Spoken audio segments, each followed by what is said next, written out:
Want to see if my Thermablade battery's charging. This is the charging unit here, and the blade is actually positive, and the back tip portion on the older holder is the negative portion.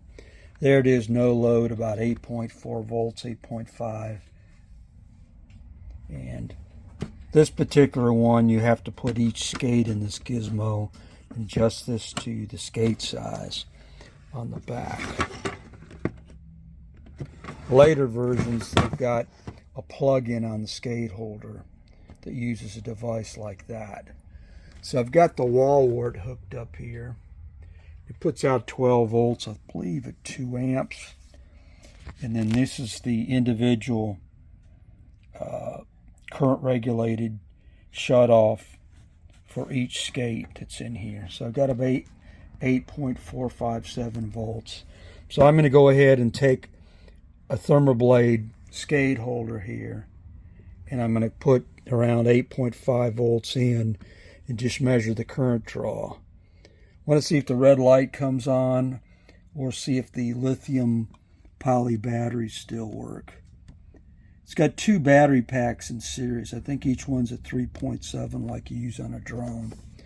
And they don't last forever, so once it's to replace it, you got to take the whole skate holder off. So this is not the holder, but you got to unrivet that whole monkey business with the rivet machine. So that's kind of one of the screwball things. So I'm going to unplug this right now, turn off my 8060A, and go to a different part in the lab here. Got the Thermablade here. Want to just put some voltage across it and see if the battery accepts any charge. I've got the constant current supply set to a limit of 8.5 volts input, which is what's coming out of the Thermablade charger, and I've got it set to 0.3 amps max. And right now it's not hooked up. I've just got these 2 leads shorted out just to prove that the constant current works. It's 299 milliamps. There's 0.3. That's a Kikasui Pan 35-5. So the blade is positive, and I'm going to take this over here, connect it to this little gizmo that looks like a thumbtack right here. And so right now we have 8.5 volts, and we're only drawing between 2 to 3 milliamps. It was only about a couple minutes ago, so I might leave this on an hour, see if it starts to draw more current. But to turn this thing on, if the battery was good, you put your fingers on each side. It's a proximity sensor. There's the light that just turned on. When it turns on, you got about 50 mils there. I think in another video it was around 40. But right now the heater's not on. If the heater's on, that's going to go up by a factor of 10. So it's going to be around 400 mils roughly, 0.4 of an amp. There's a heater inside of here. It only comes on when the blade actually turns on when it's too cold. So when it's around, I think 3 or 4 degrees C or something like that, it'll kick on, and when it's warmed up, it'll kick off. Since this is a warm room, it's not going to come on. This just means the unit's turned on in idle mode. So this is the current there.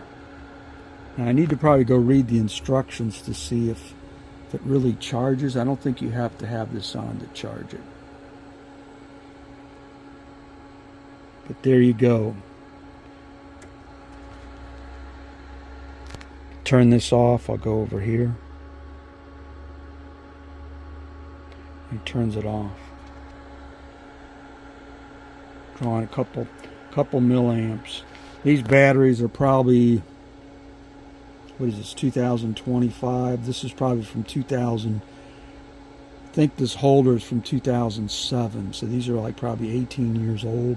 The new holders, The newer ones that came out had a connector here that you plug it in. And this is the original holder that goes into a fixture. So, need to order some batteries. It's got 2 batteries in series that are like used for a drone. So you got to take this whole holder off, which is kind of a pain in the butt if this was actually mounted on a skate. So,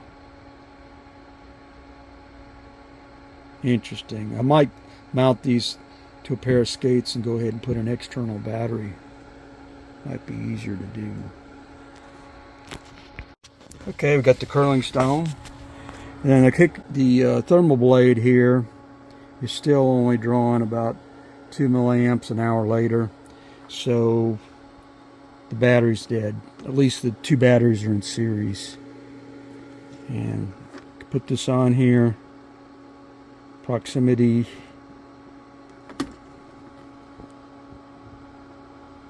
There you go. There's the red light.